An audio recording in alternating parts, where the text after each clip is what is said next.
Muy buenas tardes, jóvenes estudiantes. Vamos a dar inicio a la clase de Derecho Penal General de la doctora Julia Sáenz. Este es el segundo año AB.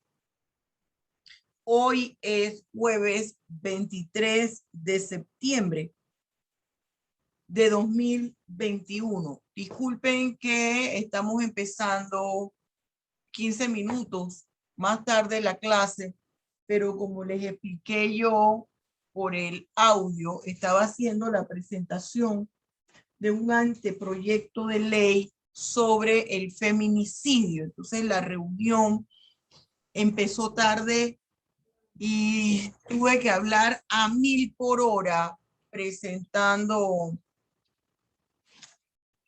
a la comisión, presentándole a la comisión el anteproyecto.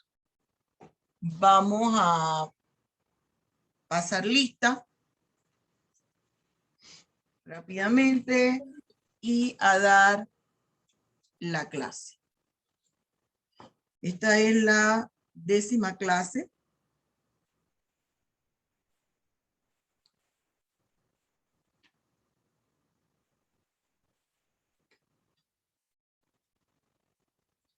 (23)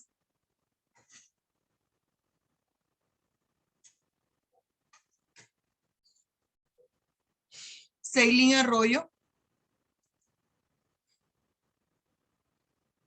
Lismarí Barría. María Canto. Caitlin Castillo.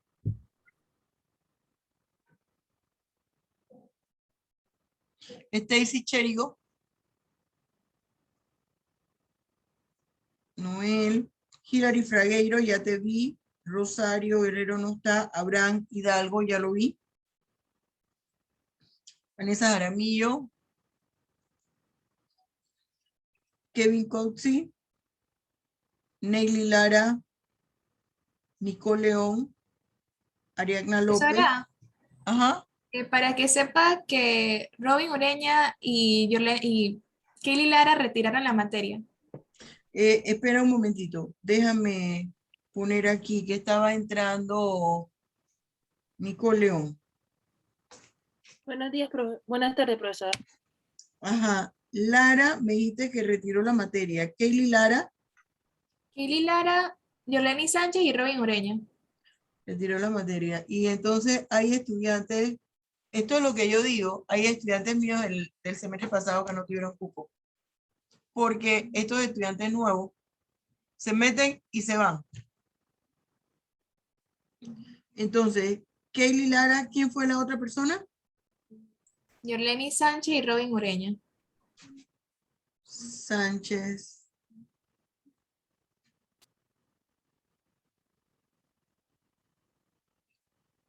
Niña.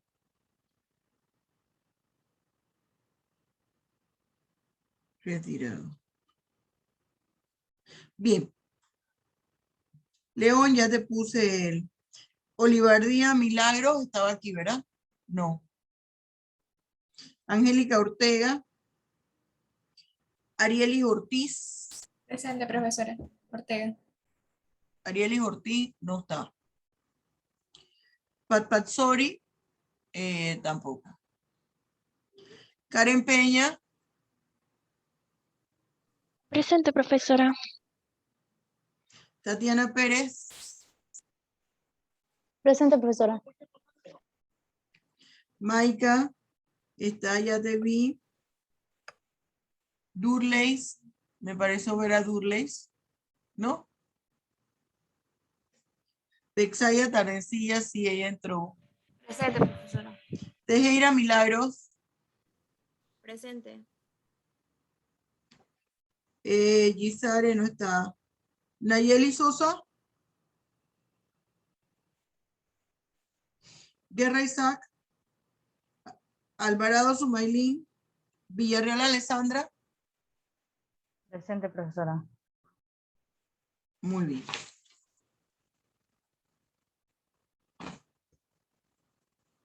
Vamos entonces a empezar. Voy a compartir pantalla.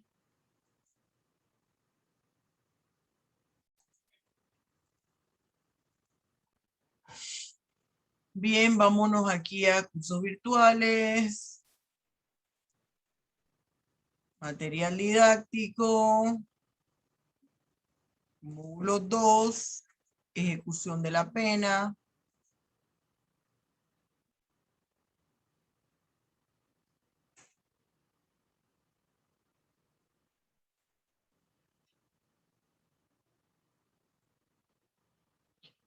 Pregunto,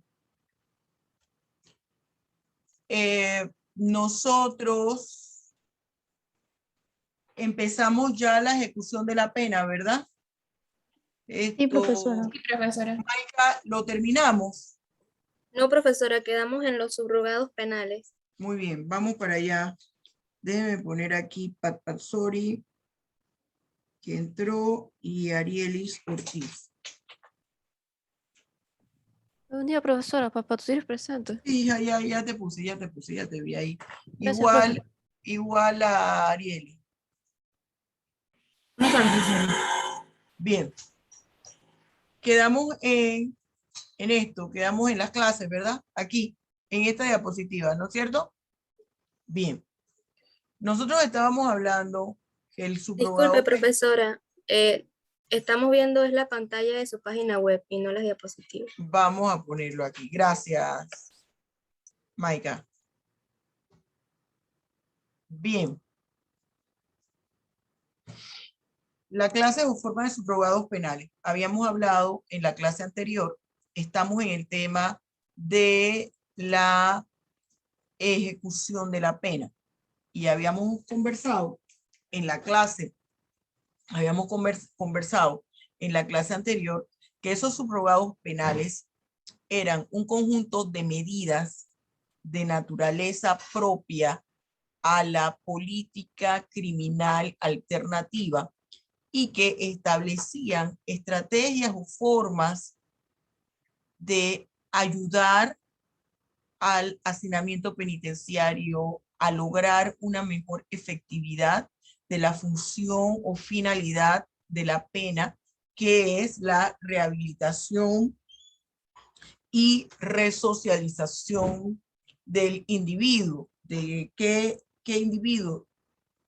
Del victimario, quien había incurrido en la comisión de una fibra delictiva. Y dentro de esas estrategias estaba, por ejemplo, que aquellas penas que eran muy cortas y que tenían sanción, pena de prisión, entonces que se cambiasen por otras medidas que no implicaran internamiento o situaciones en que las penas eran muy largas y ya la persona había cumplido un tiempo razonable de la pena que abarcaba muchísimo más de la mitad, que pudiesen establecerse unas medidas alternativas donde culminara la totalidad de la pena. Esos son los subrogados penales. ¿Cómo se clasifican? En 4 tipos: despenalización, desprisionalización, desjudicialización y descriminalización. La despenalización implica que aún la conducta ilícita cometida no se penalice. Hay mecanismos jurídicos que permiten que aún, siempre y cuando se cumplan con requisitos, aún incurriendo en la comisión del hecho punible, esta sanción, esta conducta no sea penalizada. Está la desprisionalización, es que no se aplique una pena de prisión. La desjudicialización implica sacar el conflicto penal del ámbito penal y llevarse fuera a solucionar esta contienda fuera de la administración de justicia. Entonces usted ve la solución, mecanismos de solución alternos de conflicto.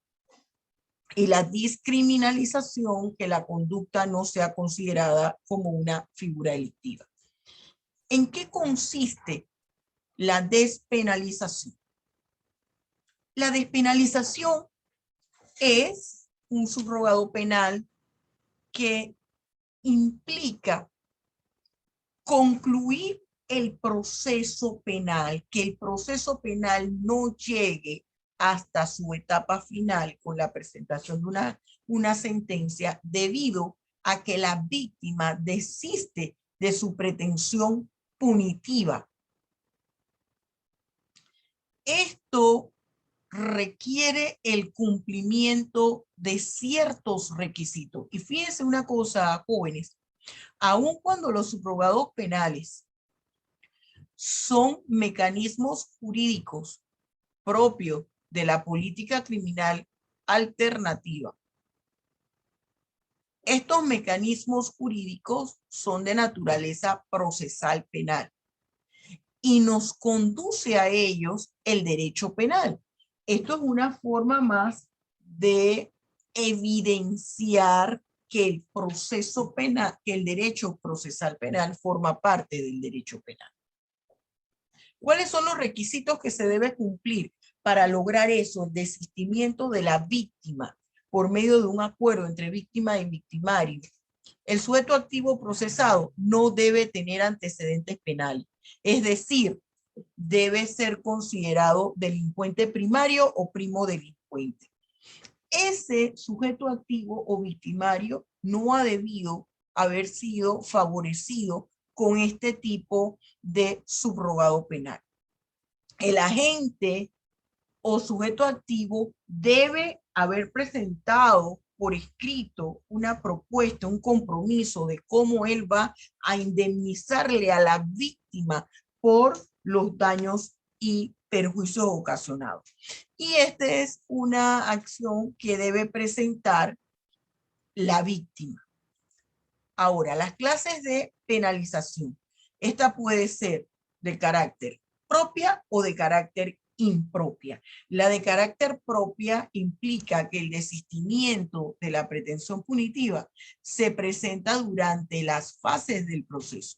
Y de carácter impropia es cuando éste ha culminado. ¿Cuáles son los subrogados penales que conforman la despenalización? Aquí tenemos 3.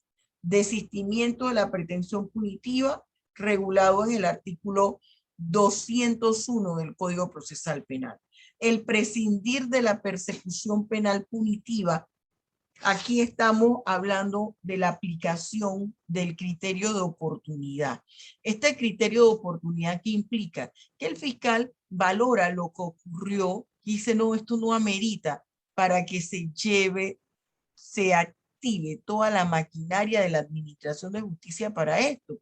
Entonces, ese Ministerio Público prescinde de continuar con la acción penal. Y usted lo va a buscar, lo va a encontrar, perdón, en el artículo 212 del Código Procesal Penal. O la suspensión la suspensión del proceso sujeto a condiciones. Artículo 215 del Código Procesal Penal. ¿Qué nos habla? Este 201 y 202 son artículos del Código Procesal Penal y aquí hay una cosa importantísima, el 201, y yo le pondría ahí un asterisco y me lo tatuaría en la mente. Aquí me están diciendo cuáles son las figuras delictivas que admiten el desistimiento de la pretensión punitiva, porque estas no son, este subrogado penal no aplica para todas las figuras delictivas. Aquí tenemos que aplica para homicidio culposo, lesiones personales, lesiones culposas, el hurto, la apropiación indebida, la estafa y otro fraude, usurpación, daños, delitos cometidos con cheque, para el incumplimiento de deberes familiares, actos libidinosos cuando la víctima sea mayor de edad. Porque recuerde que en toda figura delictiva, sobre todo los delitos de naturaleza sexual, donde la víctima es menor de edad, no puede desistir de sus representantes legales no pueden, o sus tutores no pueden desistir de la pretensión punitiva. Evasión de cuotas o retención indebida, siempre que no afecten los bienes del Estado, delitos contra la propiedad intelectual que no causen peligro a la salud pública, calumnia, injuria, la inviolabilidad del domicilio, inviolabilidad del secreto, falsificación de documentos en perjuicio de particulares. ¿Qué sucede con la inviolabilidad del domicilio? Solamente se permite si no se ha hecho con el uso de algún tipo de arma, es decir, violencia sobre la persona con algún tipo de arma, o que haya sido realizada por 2 o más personas, como en el ejemplo de Pleque Pleque, ¿se acuerda? De los jóvenes. El criterio de oportunidad que es un subrogado de despenalización. ¿En qué consiste? La gente del Ministerio Público valora lo que ocurrió, le hace una ponderación a cómo ocurrieron los hechos. Y él decide suspender, desistir de proseguir con la interposición de la acción penal, ya sea en perjuicio de una persona o de todas las personas que forman parte de la comisión del hecho punible. Ahora, ¿cuáles son las razones o en cuáles casos, más que las razones, en cuáles casos se puede aplicar este criterio de oportunidad? Si el victimario, al momento en que llevó a cabo la acción, sufrió un delito tan grave como la víctima, que ya para imponerle una sanción, eso estaba de más. Si se trata de un hecho que afectó los intereses de la colectividad, delitos contra la seguridad colectiva que han implicado un peligro común, por ejemplo, o cuando la acción penal está prescrita o extinguida. En el segundo, por si acaso no me entendieron bien, cuando ese hecho no, esa conducta que se realizó no tenga una trascendencia, un impacto como los delitos contra la seguridad colectiva, por ejemplo, o figuras delictivas que tengan un impacto muy fuerte. Entonces, procede este subrogado penal de la despenalización. Aquí lo prohíbe cuando la figura delictiva gira en torno a patrimonios del Estado, y tampoco procede cuando lo ha cometido un funcionario público en el ejercicio de su función. Pero lo que sí usted tiene que entender que la persona tiene que pagar una indemnización por daños y perjuicio. Lo que se extingue es la acción penal. Para esta suspensión del proceso, la otra medida es, fíjense, la segunda que vimos fue el subrogado penal de despenalización denominado criterio de oportunidad. Ahora tenemos el tercero, que es la suspensión de proceso sujeto a condición. ¿Cuáles son? Y esto se hace antes del auto de apertura a juicio, antes del auto de apertura a juicio. ¿Cuáles son las condiciones que se le va a poner, que las va a poner el juez de garantía, que ese victimario resida en el lugar donde se le va a establecer? No se puede mudar de allí. Que frecuente, se le va a prohibir que frecuente determinadas personas o lugares, que se abstenga del uso de algún tipo de estupefacientes. Si no ha completado sus estudios, lo va a tener que completar. Que aprenda una profesión, artes u oficio, prestar servicio voluntario no remunerado, someterse a un tratamiento médico, psicológico y permanecer en un trabajo que le permita, que le provea mecanismos de subsistencia. Aquí, además de eso, para que se aplique esta suspensión del proceso. ¿Cuándo aplica? Cuando se trata de delitos que admitan la suspensión condicional de la ejecución de la pena, que el imputado haya cometido los hechos y que él se haya comprometido a la reparación de los daños causados. Yo lo que quiero es que usted entienda que esto definitivamente, el que se apliquen estos subrogados penales no interfiere en la acción civil. ¿Y por qué no interfiere en la acción civil? No necesariamente porque la persona vaya a interponerle una acción civil en la jurisdicción respectiva, sino porque una de las condiciones que se le aplica al victimario es el acuerdo de la reparación del daño. Ahí está la indemnización, es decir, sí, a usted se le va a aplicar este subrogado penal, pero usted tiene que tener claro que la víctima debe recibir su restauración, la restauración del daño ocasionado. Si incumple las condiciones que se le aplican, se le revoca este subrogado penal y deberá cumplir la persona con la totalidad de la pena, el victimario, y no se le toma en cuenta el tiempo que ha estado en libertad.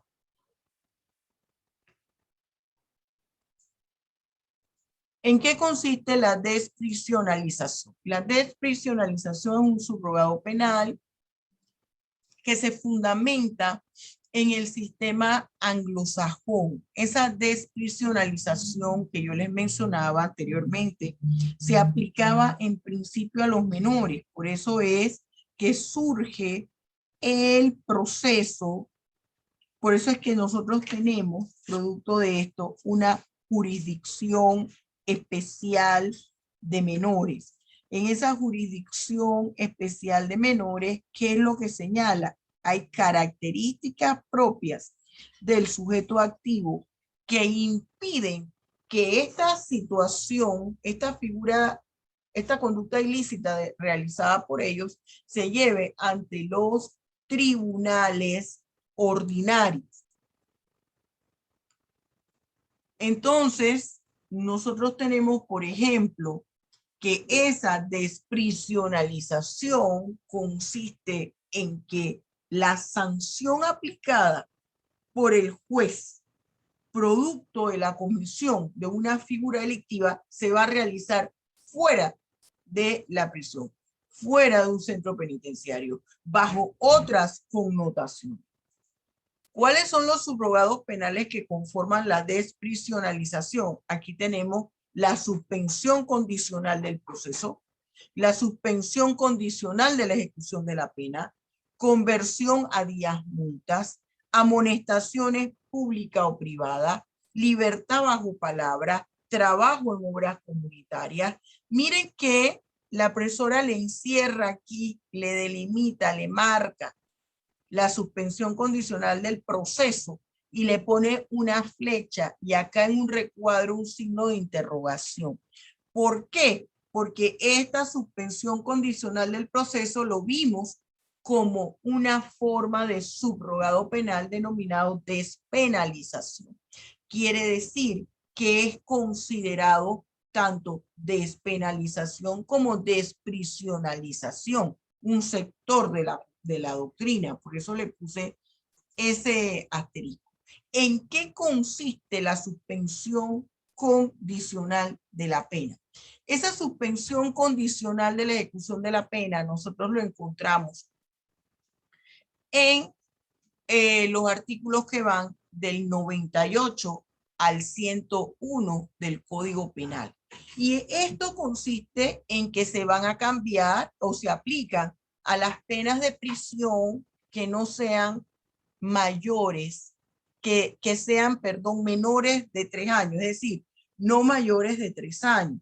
Apenas que a figuras delictivas que tengan como pena arrestos de fines de semana o prisión domiciliaria o días multa. Ahora, esta suspensión de la ejecución de la pena tiene un periodo de tiempo de 2 a 5 años. ¿Se fija? No más de allí. ¿Qué se debe tomar en cuenta? La extensión de la pena, es decir, cuántos años de prisión tiene esa pena y las circunstancias que envolvieron al hecho punible. Profesora, esta es la desprisionalización. Y desprisionalización. Entonces, perdón, esta es la suspensión condicional de la pena. Suspensión condicional de la pena. Sí, que es una forma de desprisionalización, pero es importante que pongas que dentro de la desprisionalización estamos en la suspensión condicional de la pena, Ariel. Bien, entonces, ¿qué pasa con el sentenciado? ¿Cuáles son las características que debe tener el sentenciado para acogerse a este subrogado penal? Ser delincuente primario o primodelincuente, es decir, que sea la primera conducta delictiva en la cual incurre. No haber incumplido con su obligación de comparecer en el proceso. Y que se haya comprometido a la reparación del daño en aquellos casos en que el tribunal se lo haya exigido. Cuando se revoca este subrogado penal de desprisionalización, esta suspensión condicional de la ejecución de la pena, si se incumplen las obligaciones impuestas, si la persona incurre en la comisión de una nueva figura delictiva, ¿cuál es la consecuencia que se le aplica a la suspensión condicional de la ejecución de la pena? Bueno, que incumpla con esto la revocación de esta medida, la revocación de este subrogado penal. ¿Quién es la autoridad competente para revocar la suspensión condicional de la ejecución de la pena? El juez de cumplimiento. Pero también puede ocurrir que el sentenciado cumpla con todo lo que se le exige y una vez transcurrido el tiempo se declare extinguida la pena de prisión. ¿En qué consiste el reemplazo de penas cortas? Bueno, como su nombre lo dice, aquellas sanciones que son cortas, no mayores de 4 años, o arrestos de fines de semana, días multas o trabajos comunitarios, son penas que se le pueden aplicar a aquellas personas que han incurrido en figuras delictivas con penas cortas. Ahora, ¿cuáles son las condiciones o situaciones? ¿Qué es lo que ellos consideran como una pena corta? Una pena no mayor de 4 años.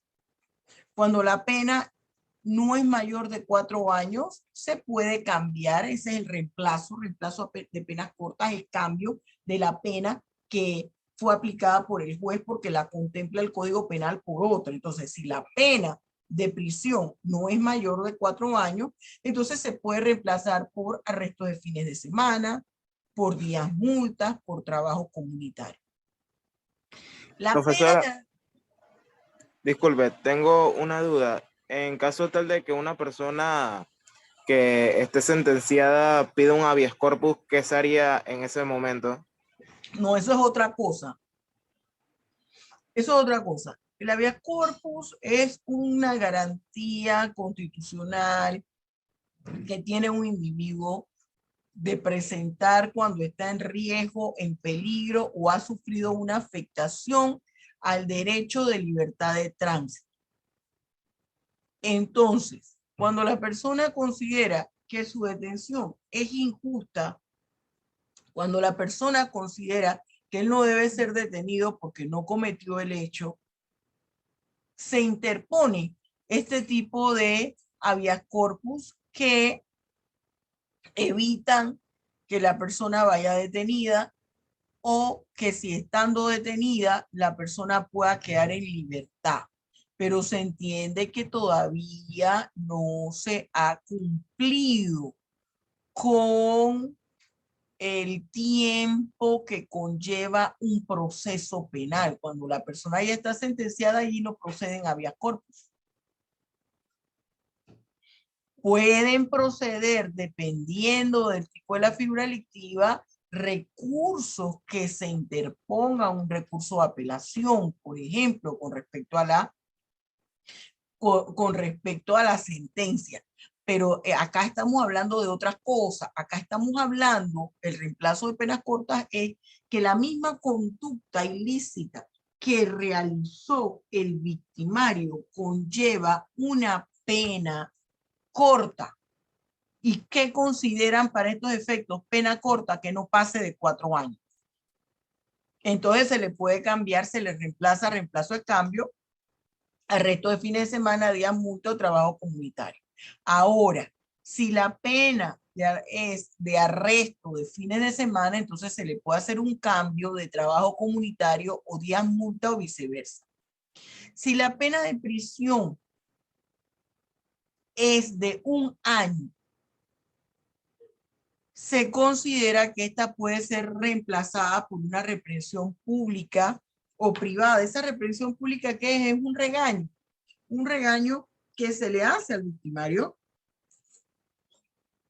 y pública, hablando metafóricamente, es porque cualquier persona la puede escuchar con tribunal de puertas abiertas. O sea, tribunal de puertas abiertas quiere decir que toda persona que sepa que se va a dar como sanción una reprensión pública puede entrar a escucharla. Reprensión privada quiere decir que solo las partes involucradas en el proceso tendrán noticia de ello. Ahora, estas penas, estos reemplazos de penas cortas no se va a aplicar cuando la figura delictiva consistió en un delito que afectaba la libertad e integridad sexual de un menor de 14 años. Fíjense aquí el otro. Vamos a ver los aspectos que deben darse para el reemplazo de pena. Para que se dé el reemplazo de pena, debe tratarse de un primo delincuente. Un momentito. Debe tratarse de un primo delincuente o delincuente primario.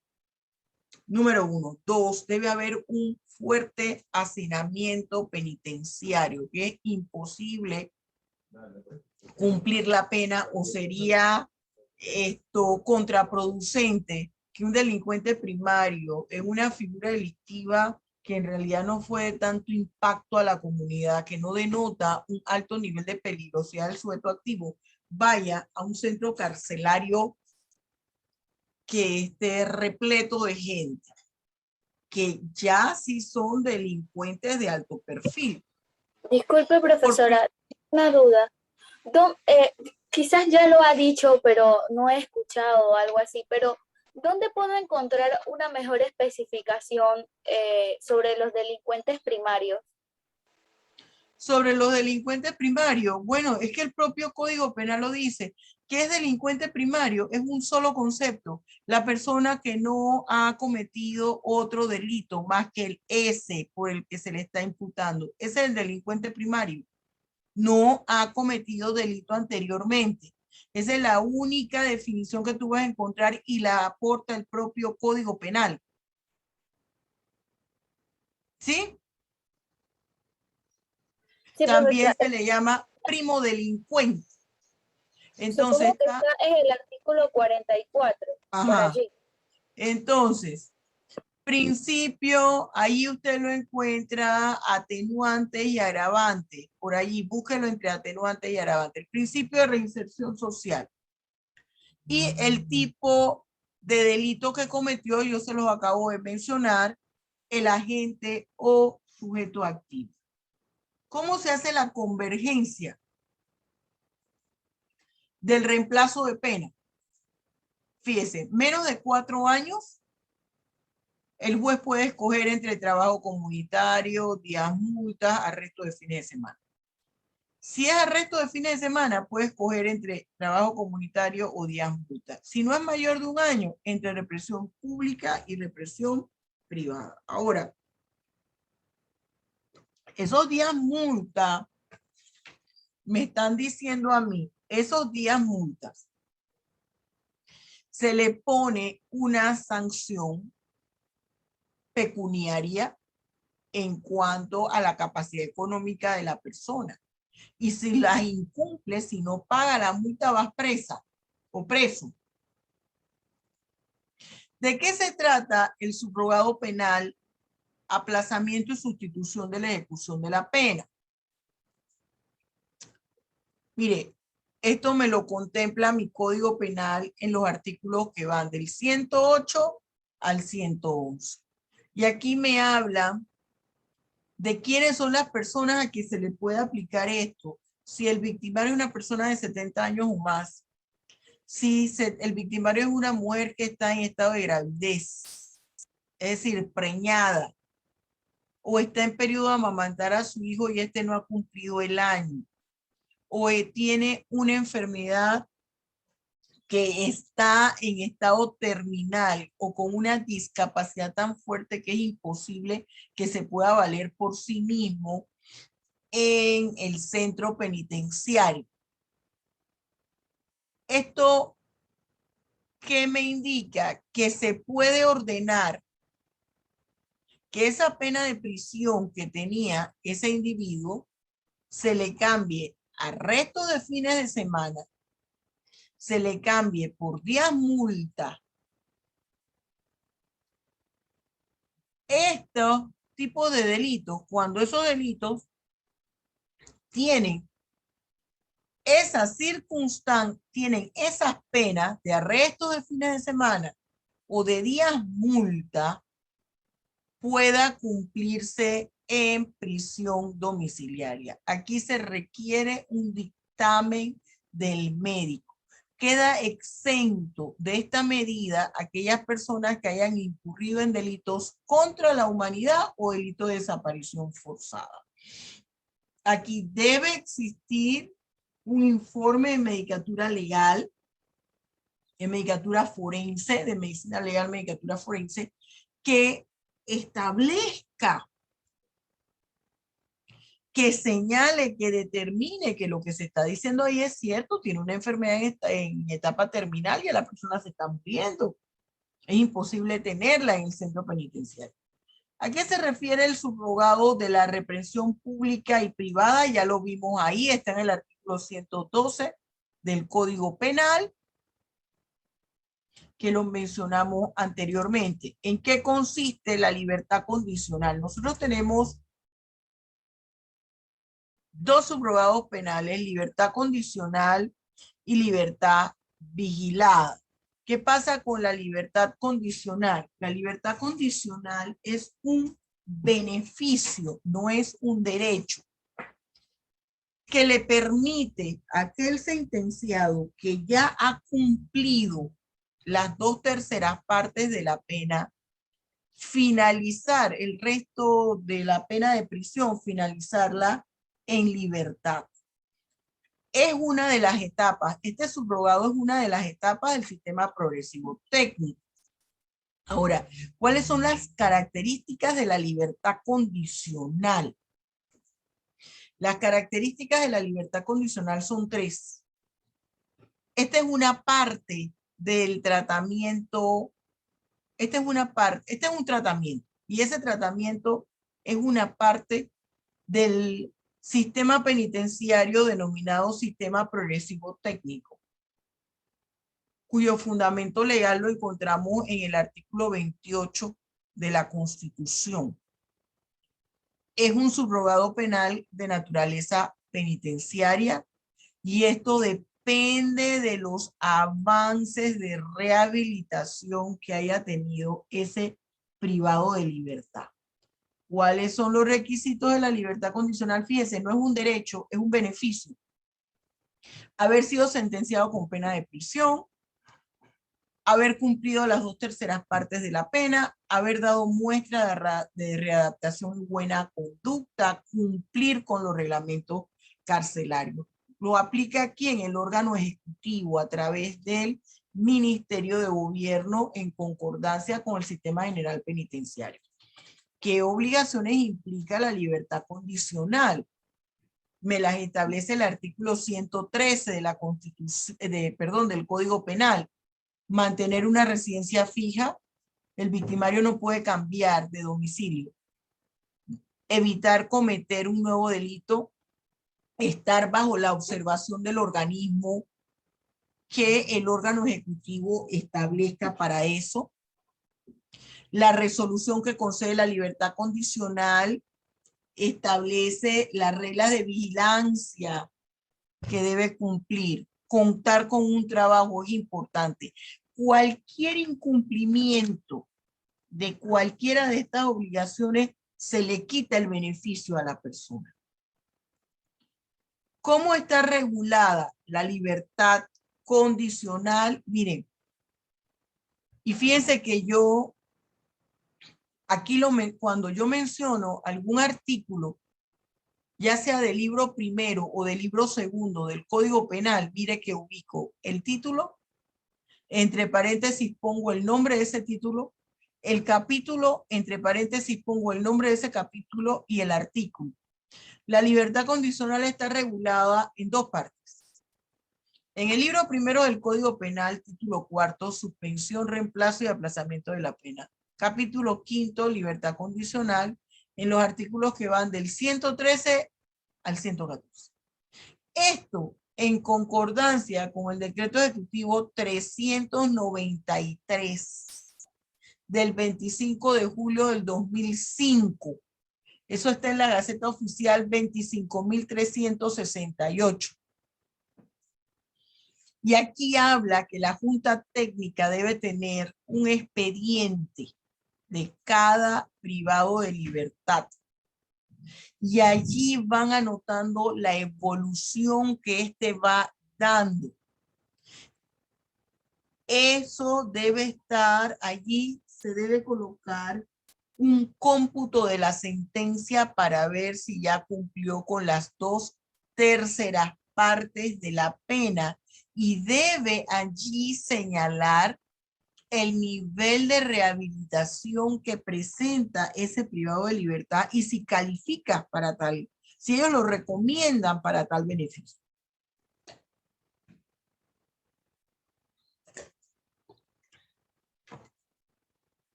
Tiene que haber cumplido con todas las, debe cumplir con una serie de normas de vigilancia, no puede usar armas, tiene que reportarse al organismo que se le indica dónde es que tiene que firmar y no se puede acercar a las víctimas o a los familiares de las víctimas.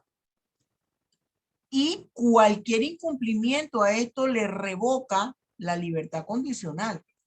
Vamos con la libertad vigilada porque aquí hay algo con la libertad vigilada y la libertad condicional. ¿En qué consiste? Fíjese que la libertad condicional dijimos que era un beneficio. Este es un derecho, la libertad vigilada. Y también forma parte del tratamiento. Es un tratamiento, forma parte de ese tratamiento. Pero aquí hay una cosa con la libertad vigilada. Debe la persona haber pasado antes por la libertad condicional. Y ambas son luego de cumplidas las 2/3 partes, que no se haya cometido un delito doloso, los requisitos, cuya pena no sea mayor de 5 años, que esté laborando, o que vaya a tener un medio de subsistencia fijo y que haya demostrado niveles de resocialización. Se analiza estas situaciones, igual se revoca la libertad, para otorgarla la libertad vigilada se puede revocar. Se puede revocar, no se le toma en cuenta el tiempo en libertad que tuvo el sentenciado y tiene que cumplir la totalidad de la pena. Ahora, ¿cuál es la diferencia entre libertad condicional y libertad vigilada? La libertad condicional y la libertad vigilada, en semejanza, ambas son subrogados penales, ambas constituyen etapa de tratamiento propio del sistema penitenciario progresivo técnico, pueden ser revocadas y tienen que haber cumplido las 2/3 partes. Las diferencias, la condicional requiere haber pasado por la libertad vigilada. La libertad vigilada, ya el sentenciado debe aprender a vivir en libertad. La libertad condicional es un beneficio que forma parte del tratamiento. En la libertad condicional, la vigilada es un derecho. La condicional la otorga el órgano ejecutivo y la libertad vigilada el juez de cumplimiento. La desjudicialización, ¿en qué consiste? Acuérdese, resolver el problema penal fuera del ámbito de la administración de justicia o de la esfera penal más que de la administración de justicia de la esfera penal. Y tenemos los procedimientos alternos de solución de conflicto, como cuáles: desistimiento de la pretensión punitiva, la conciliación, la mediación, los criterios de oportunidad. Y mire que aquí tenemos también el criterio de oportunidad que habíamos visto en otro de los subrogados penales. Y esta ya es a manera de información donde está conciliación y mediación en el artículo 204 del Código Procesal Penal. Todo esto está en el Código Procesal Penal. Y aquí, ¿qué implica? Hay algo importante. Esto requiere que haya sido por voluntad de las partes. No que las partes estén obligadas, se sientan obligadas a esto. Solamente proceden aquellos delitos que les mencioné, donde se permite el desistimiento de la pretensión punitiva. Se puede solicitar al fiscal o juez de garantía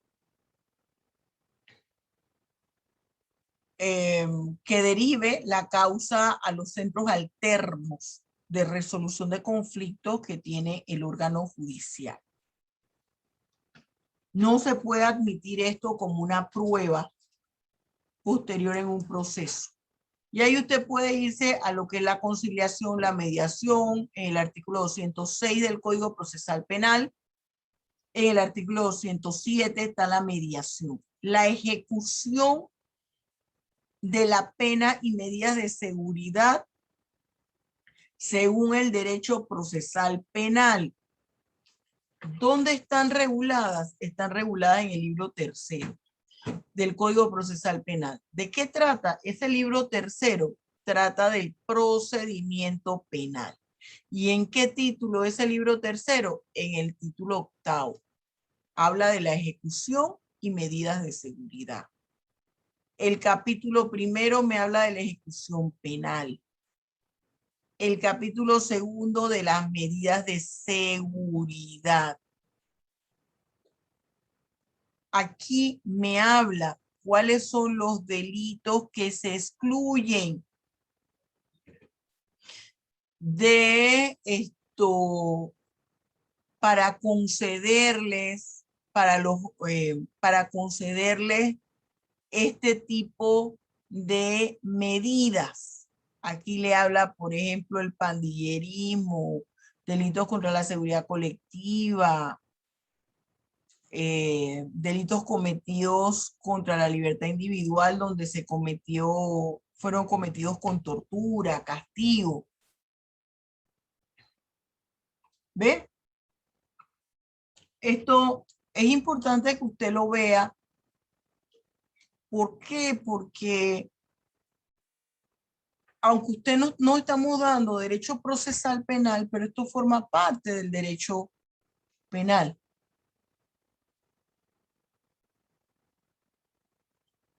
Con esto nosotros concluimos lo que es la ejecución de la pena.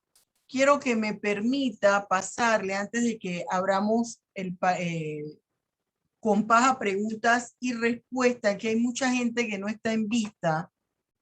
Sumailín, Hilary, que siempre ando detrás de ti con lo mismo, Nicole.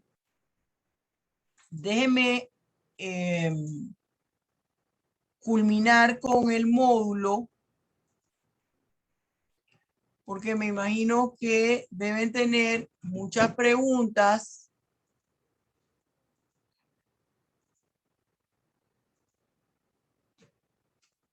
¿Está viendo el PowerPoint? Sí, profesora. Bien, nosotros vamos a culminar con esto, la extinción de la pena. ¿Qué pasa con la extinción de la pena? Dice, ¿qué significa la extinción de la pena? Nosotros vimos, todo esto está en su libro de texto, y el que no tenga el libro de texto, usted lo puede estudiar aquí directo del PowerPoint, en el material didáctico. ¿Qué me pasa aquí con la extinción de la pena? Acuérdense que estudiamos los diferentes momentos de la pena. Hay una parte que tiene que ver cuando se aplica la pena. Cuando ya se aplica la pena, ¿qué pasa con ella? ¿O qué pasa con la sanción que amerita la comisión de una figura delictiva? ¿Cuándo se extingue esa pena? Eso es lo que me dice la extinción de la pena. ¿Cuándo la pena impuesta finaliza?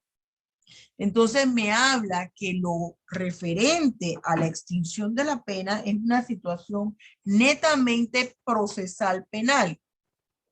¿Por qué netamente procesal penal? Porque cuando la extinción de la pena se da, se rompe inmediatamente, se finaliza ese vínculo que genera la responsabilidad penal producto de la comisión de un hecho punible.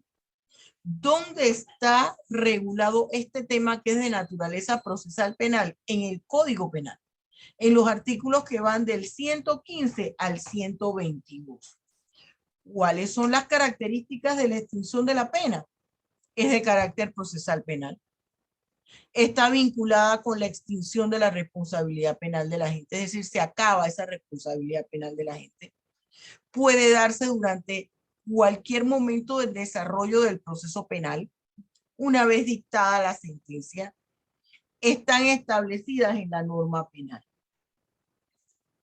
¿Cuáles son las causas o formas de extinción de la pena? Usted la encuentra en el libro primero del Código Penal, el título quinto, que me habla de extinción de la pena, capítulo primero, causas de extinción. ¿Cuáles son? La muerte del sentenciado. Si Juana Peña mató a Juan Peña y a Juana Peña la sentencian, pero ella se muere por un infarto, ya la pena no se le traslada a un familiar. El cumplimiento de la pena. Ajá, Hilary, está bien. Entonces, el cumplimiento de la pena, por ejemplo, se le sanciona a una persona por 5 años y ya se cumplieron los 5 años. Ya nadie más me puede procesar por ese delito y ya esto se acabó y sale la persona del centro penitenciario. Por el perdón de la víctima, aquellos casos que la ley lo permita, por el indulto, la amnistía, prescripción, porque pasó el tiempo y no se pudo ejecutar. Por la rehabilitación, por ejemplo, la persona se sentenció y no estaba en Panamá, esto lo recomiendan muchos abogados, usted manténgase escondido y no regrese a Panamá hasta que transcurra la pena. Se le aplicó una pena de 15 años, bueno, regrese 20 años después, prescripción de la pena. por la rehabilitación, en los demás casos que establezca la ley. El indulto se aplica a una persona debido a delitos de naturaleza política y solo se le puede dar a una persona en específico. Esto extingue la pena. ¿Qué es potestad del presidente? La amnistía. La amnistía puede darse, se da a todas las personas vinculadas a un delito de naturaleza política. Se da en grupo. El indulto a una sola persona. Aquí se extingue la acción penal y se extingue la pena, pero esto no aplica para delitos contra la humanidad y los delitos de desaparición forzada. Los delitos políticos generalmente están vinculados a los delitos contra la personalidad jurídica del Estado. Y también pueden darse por situaciones que son delitos comunes, pero que en realidad la persona no estaba vinculada, se le vinculó por razones políticas. Por lo que nosotros hablamos en Panamá, en panameño se le hizo una cama a la persona para vincularla a algo que no cometió. Cuando sean varios las personas que incurrieron en la comisión del hecho punible y solamente se le otorga, por ejemplo, el perdón del ofendido a una persona y fueron varios los que incurrieron en la figura delictiva, solo aplica a esa persona y no a los otros. Eso de la rehabilitación, aquí tiene que ver con que ya esa persona haya cumplido con todos los tratamientos que se requería y ha mostrado en realidad que ha dejado esa conducta que la llevó a la realización del hecho punible.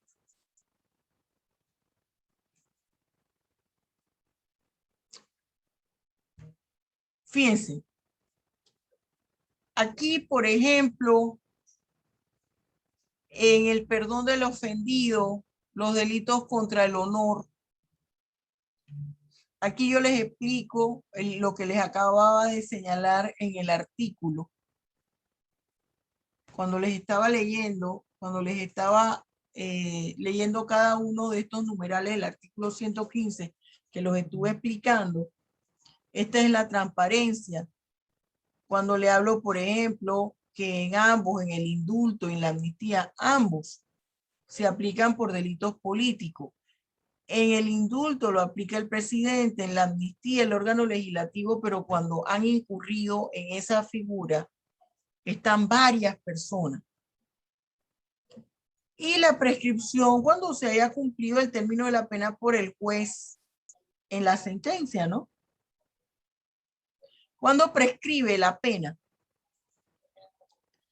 La pena prescribe cuando se haya cumplido con el término que para tales efectos establece el juez en la sentencia, 5 años, y ya se cumplió los 5 años.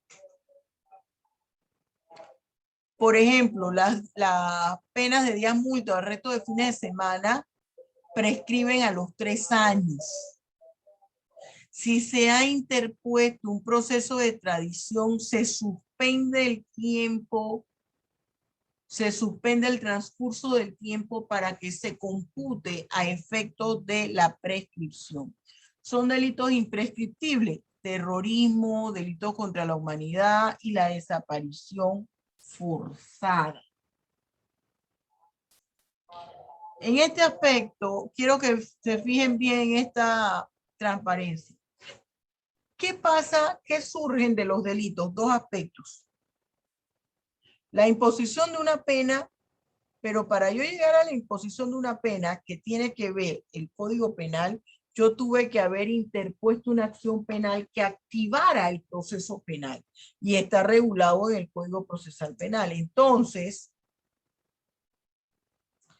Esa acción penal se puede extinguir por la muerte del imputado, por el desistimiento, por la prescripción, por la amnistía, porque se haya llegado a algún acuerdo de solución pacífica de conflicto.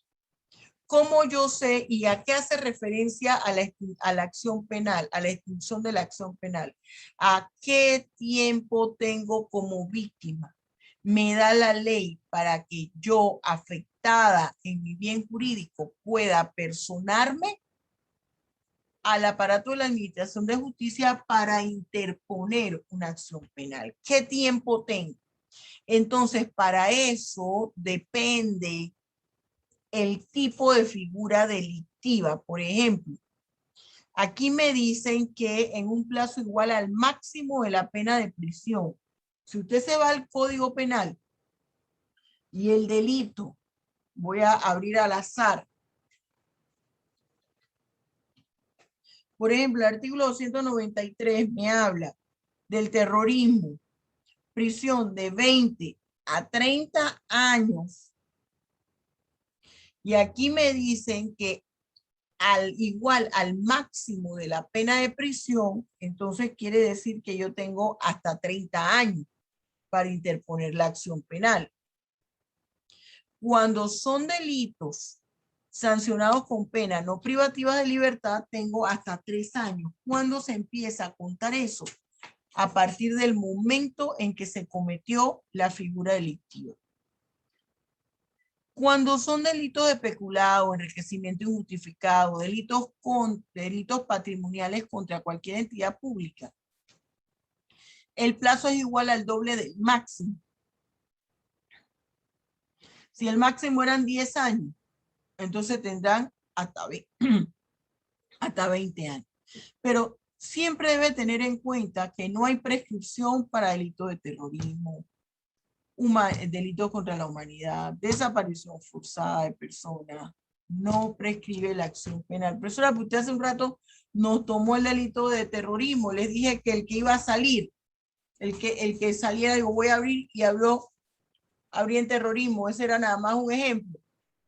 No prescriben. Hay unos que no prescriben porque se entiende que la comisión se da dentro de un contexto que es imposible aplicar la acción penal en ese momento.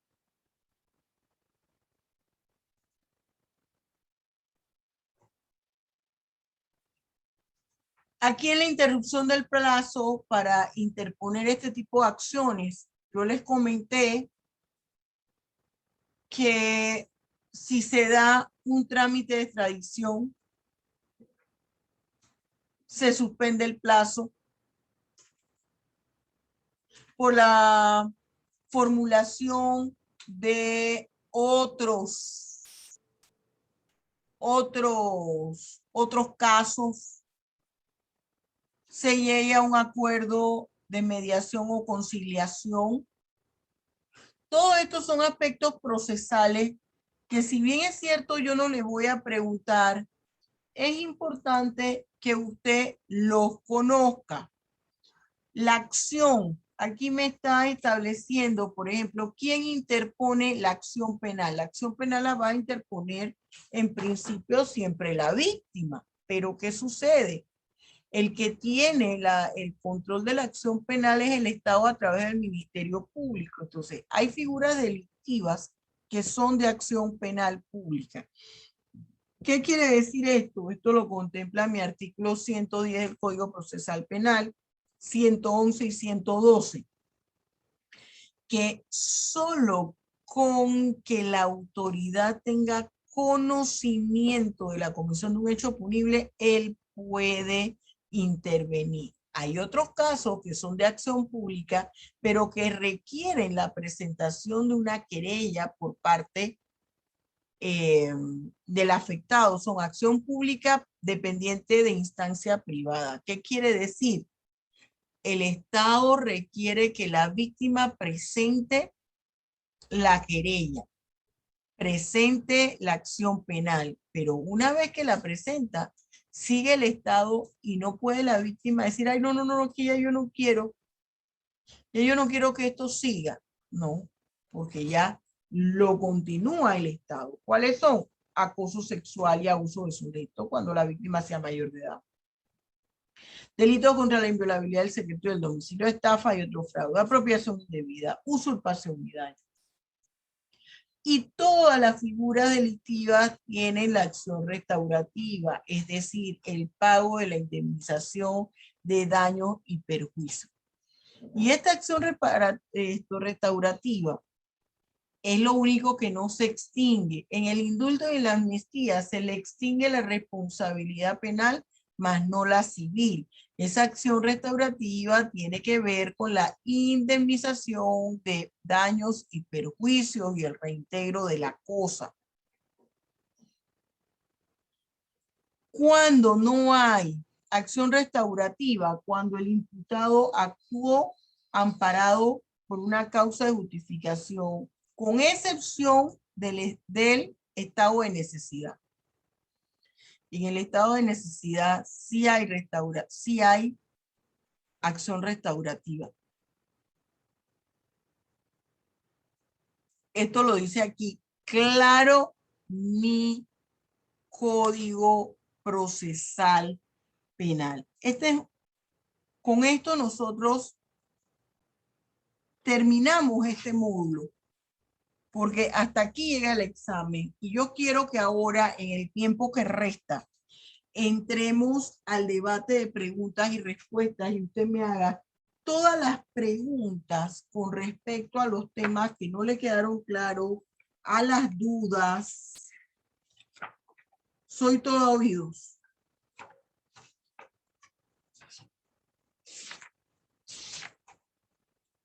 Aló, yo aquí, ¿quién allá? Yo, profesora, tengo una consulta. Ajá, dime, hija. Con respecto a lo que son los días multas van a venir, o sea, si el delincuente tiene que pagar días multas, van a ser equivalentes a la misma cantidad de años que se le coloquen como prisión. Sí, un equivalente exacto. No puede ser por menos.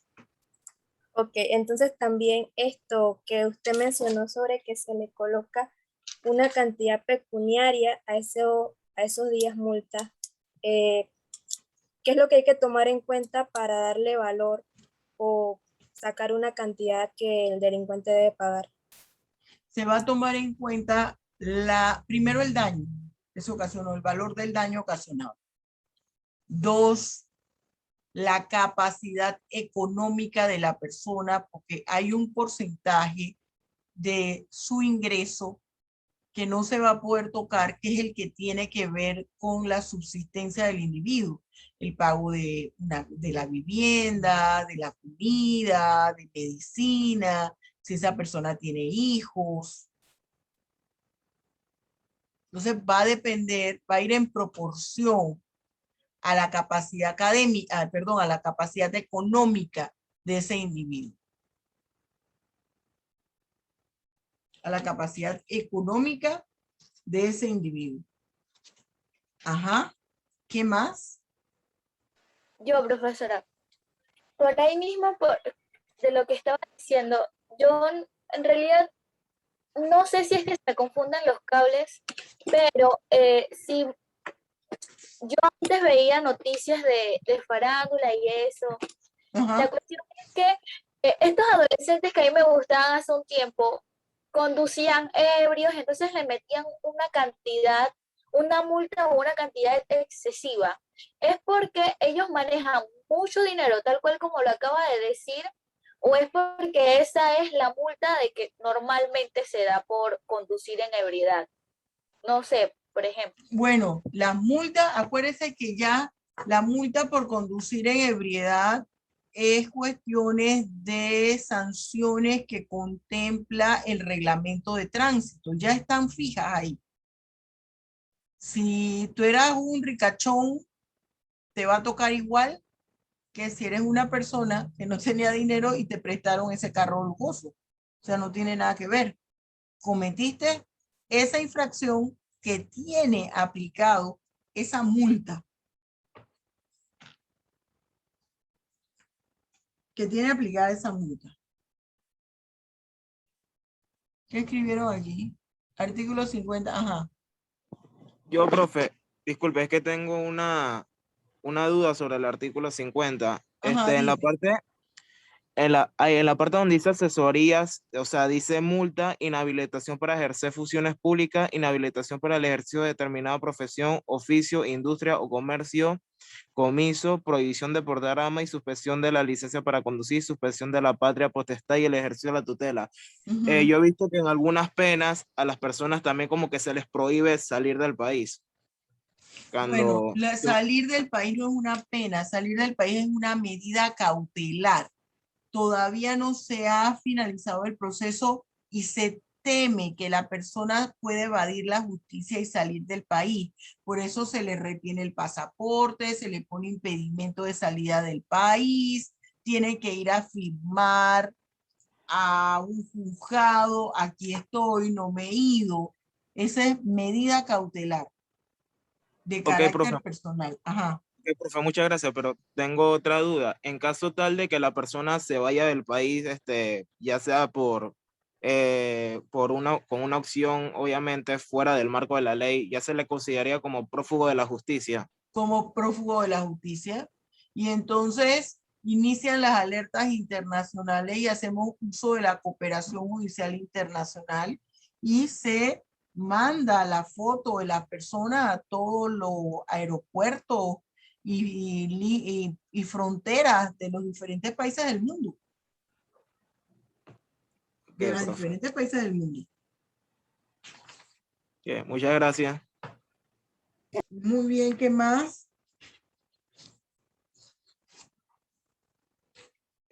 Profesora, una consulta. En la Ajá. parte sobre la extinción de la pena, por ejemplo, un caso de que al sentenciado le hayan puesto 5 años de prisión y ya ha pasado cumpliendo 3, ¿la persona ofendida puede llegar a revocarle la sentencia? Revo- En Revocar, suspenderlo. revocar la sentencia como tal, no. Lo que sucede es que puede apelar esa decisión señalando que tiene temor, que la persona tiene conocimiento y ha mandado mensajes dentro del centro penitenciario, desde el centro penitenciario para señalar que ya va a salir, que se prepare. No la sentencia del fallo en sí, sino de esa decisión de que se le aplique algún tipo de medida de libertad condicional, de libertad vigilada. Es a la medida como tal. Profesora, yo tengo una consulta. Ajá. Muchas veces en Panamá se ha visto el caso de que le reducen la pena por buen comportamiento, pero por todo lo que usted acaba de explicar, pues no escucho nada similar. Le reducen la pena por buen comportamiento. No, no es que le reducen la pena por buen comportamiento, no. Lo que pasa es que se le aplica una de estas medidas, la libertad condicional o la libertad vigilada. Ambas requieren de un informe por parte de la Junta Técnica y allí se establece que una señal de el nivel de rehabilitación de la persona es el buen comportamiento que ha tenido el privado de libertad dentro del centro penitenciario. Eso es uno de los tantas cosas que debe reunir el privado de libertad. Pensé que no era una característica como para concederle este derecho que Y usted acaba de eso solamente no es un conjunto de cosas. Porque puede tener buen comportamiento, pero se detecte la Junta Técnica al momento que evalúa a ese privado de libertad, dice, bueno, es que él tiene buen comportamiento, pero aquí hay conductas que él está ha incurrido en alguna conductas que implica que aun cuando generalmente él tiene buen comportamiento, no está, le afecta a sus niveles de rehabilitación. Profesor, entonces, en teoría, no hay como una disminución de la pena en sí, o sea, de los años, sino que te cambian, Una cosa por otra. como por ejemplo, voy a hablar de temas de los que yo conozco por encima, Ajá. como por ejemplo el reguecero El Tachi, supongamos, porque no sé, le metieron 6 años, pero él cumplió la mitad y aparte que tenía buen comportamiento, le dieron, ¿cómo se llama esto? Trabajo social o labor social, trabajo social. Trabajo comunitario. Ok, trabajo comunitario, ¿así es? Así es. Ok. Cambio de una cosa por otra. Porque yo en realidad dentro de mi ignorancia yo juraba que se disminuían las penas. No se disminuyen. Hay una parte que ya no la cumple en prisión, sino que va a cumplir otro tipo de pena que es fuera del centro penitenciario. Pero esa pena va a durar lo que le resta el tiempo que le resta de pena. Por ejemplo, le aplicaron 6 años y él cumplió 3. Esos 3 años que le faltan, entonces le aplican un trabajo comunitario, por ejemplo. ¿Cuándo se va a acabar ese trabajo comunitario? Cuando se hayan cumplido esos 3 años que le restan. Profe, yo tengo una pregunta. Ajá, Milagro. Si le faltaban 3 años, por ejemplo, y durante esos 3 años cometió lo mismo, ¿cómo se lo condenan por la pena que le dan? ¿También le suman los 3 años que le faltaba? No. No que se le suma nada, no. El tiempo, eran 6 años. Y ya cumplió el 50%. Y el informe técnico dice, no, esta figura delictiva, se le puede hacer un reemplazo de pena por el tipo de figura delictiva. Entonces, esos 3 años que le quedan no se le va a sumar nada, sino que se pueden cambiar y se le puede poner por ese tiempo restante un trabajo comunitario. Por el tiempo restante, no que se le suma. No, profe, lo decía porque si vuelve a cometer la misma figura delictiva. Si vuelve a cometer la misma figura delictiva, se va otra vez para el tambo, va otra vez para el centro penitenciario, va otra vez a prisión y tiene que cumplir esos 3 años. Y el proceso, si lo condenan nuevamente por una figura delictiva similar, se le va primero que agravar. Vamos a decir que se le aplique nuevamente 6 años, se le tiene que agravar, se le va a aumentar porque ya le es reincidente. Profesora, Está pero no se puede, cometiendo el mismo tipo de figura delictiva 2 pero no veces. se, ¿Ok? pero, ok, profesora, no se supone que no se puede penar o no se puede condenar a una persona por el mismo delito 2 veces. No, por el mismo, si yo robé a mano armada en la casa de Milagros Tejera, un 25 de diciembre del año 2018 y me condenan y me sentencian por ese delito, no me pueden volver a condenar. Pero si yo en otro momento salgo de allí de prisión y el 25 de diciembre de 2030, que ya yo salí de prisión, vuelvo el 25 de diciembre a ir a la casa de Milagros a robar a mano armada, por ese delito me van a sentenciar, porque es otro delito parecido al que hice y esta vez con agravante, porque estoy incurriendo en lo mismo que me mandó al centro penitenciario y que supuestamente ya me había rehabilitado. ¿Me expliqué? Sí, profesora, yo no sé si la compañera ya le entendió. Quiero hacer otra pregunta, pero bueno, es casi lo mismo que ella preguntó, pero haciendo los problemas, he estado verificándolos una y otra vez, entonces hay uno en particular en donde una señora comete un delito, pero otro distinto del que la encarcelaron, ¿no? ¿Cómo se hace para abrir un caso contra una persona que está dentro de la cárcel? Facilito. Usted interpone igual la acción penal, contrata a su abogado en perjuicio de esa persona y si ya le habían puesto a esa 10 años y ahora resulta que cometió ese otro delito, sepa Dios, ¿cuándo va a salir esa cristiana de ahí? A mí me tocó ese problema, profesora, y en el artículo 89 está Hillary. Habla sobre la reincidencia y dicen que si Entonces, alguien comete un delito, lo van a condenar por el delito nuevo, no por el delito que está cumpliendo. entonces, claro, siempre se va a sentenciar por otro delito. A ver, Coxi, que tú también querías preguntar. ¿Qué querías preguntar, Coxi? Sí, profesora. Bueno, serían más o menos dos preguntas en una. Bueno, más a manera de curiosidad. ¿Qué sucede con las personas que son condenadas y luego más adelante, a través ya sea de una apelación o de un error de la misma fiscalía, se dan cuenta de que esta persona no fue la que cometió el delito, pero esta persona ya ha cumplido con más de la mitad de su pena? Bueno, Eh, yo les voy a decir una cosa, que más se le pone inmediatamente en libertad, ¿no? Eso es Ujú. lo primero.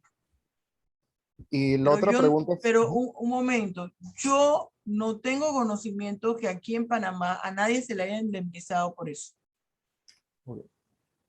Se le pone en libertad y ay, qué pena contigo, pero bueno, se le pone en libertad y punto. La segunda pregunta. La otra pregunta era sobre el tema de las medidas, por ejemplo, las de impedimento del país, como fue el caso de, no sé si usted escuchó, bueno, eso iba más con el tema de Cancillería y demás, los que eran dueños de las empresas estas que se dedicaban a vender como Renco, o sea, mueblerías, electrónica y demás, Ujú. que ahora ellos están interponiendo una demanda en contra del Estado debido a las pérdidas que sufrieron en su empresa. Pero ¿qué pasaría con personas que, digamos, se les ponen estas medidas, ellos tienen pérdidas y luego simplemente se les dice como que no, que, o sea, ganan el juicio, pues, y quedan en libertad y todo eso?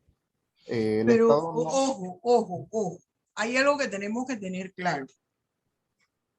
Los procesos, si no, imagínense todo el mundo indemnizando, pero es su derecho, ¿no? Es su derecho solicitar una indemnización por daños y perjuicios. Pero a veces si se inicia un proceso y hay evidencias que apuntan a que la persona tiene un determinado nivel de responsabilidad penal, hay que iniciar el proceso porque solamente la investigación va a deslindar responsabilidades penales. Eso se tiene que hacer. Y la persona tiene derecho, si sale exenta, a presentar una acción en la jurisdicción civil para el pago de daños y perjuicios. Que yo siempre he tenido, y les he dicho a ustedes, un signo de interrogación con respecto a eso, porque si hubo evidencias que apuntalaban una posible responsabilidad, había que investigar. Pero los expertos en el área civil me dicen, doctora, independientemente de eso, hubo un desgaste en la persona y esa persona dejó de percibir cosas por una situación que se sospechaba pero no era. Ahora, esas indemnizaciones a veces tienen una cuantía que el Estado no puede cubrir. Y para que lo pague, paga de poquito en poquito en poquito y eso puede durar toda la vida. Toda la vida.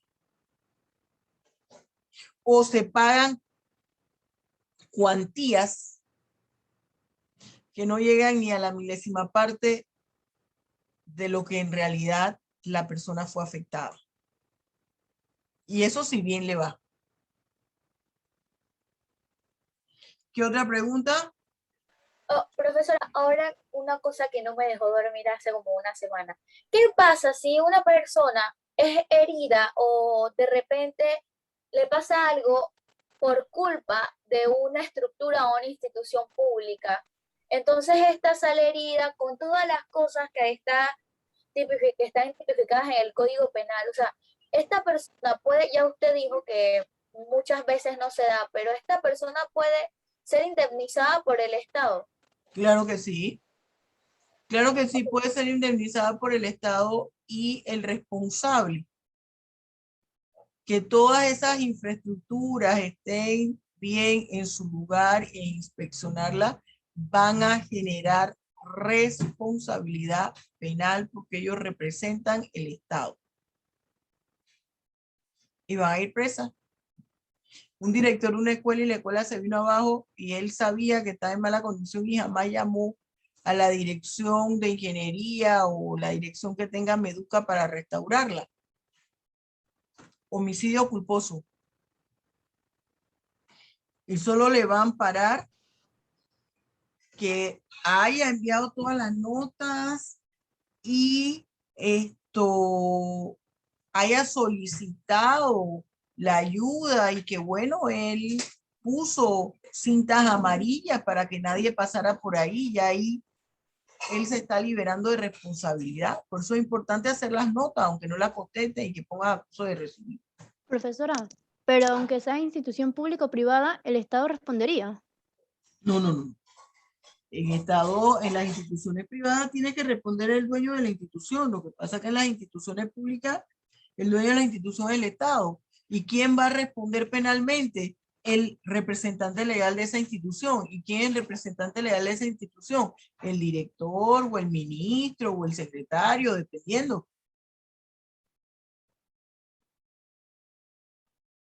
¿Sí? Bien, jóvenes. Entonces, si ya no hay más preguntas. Profesora. Dime, Ok. Angélica. No es una pregunta, pero era para comunicarle que cada sábado que usted nos envía para lo de su artículo, no sé qué ocurre con mi celular, que yo no puedo subirlo. Así que yo lo que estaba haciendo es que yo le tomo screenshot escrito y se lo mando al WhatsApp, ahí en el grupo. Pero Ajá. para que sepa que no sé por qué, pero no me lo permite subir. No se lo permite subir. Les he dicho, le consulté al periódico y dice, porque escriben mucho. Es poner el dedito arriba su nombre, estoy de acuerdo, no estoy de acuerdo, una cosa mínima porque para eso tienen el texto paralelo. Pero es que yo nada más le he puesto como unas 5 o 6 líneas, profesora. Literalmente no es nada extenso. Profesora, eso me pasó a mí al inicio, compañera, y me salía que debía suscribirme para poder publicar los comentarios. Sí, voy a intentarlo entonces de esa manera, a ver. Y le comunico. Bueno, pero yo se a le mí envío me, de a todas mí me formas al dieron grupo. fue que era que escribía mucho, pero fíjese lo que está diciendo su Maylin. Bien, jóvenes, entonces si ya no hay preguntas, estudie, acuérdese lo que tenemos la próxima semana y solo va a tener oportunidad semana y media, máxima 2 semanas para hacer la evaluación, ¿ok? Bien, jóvenes, esto se lo subo en el transcurso del día. Dios los bendiga ricamente. Hasta luego. Nos vemos, profesora. Gracias, profesora.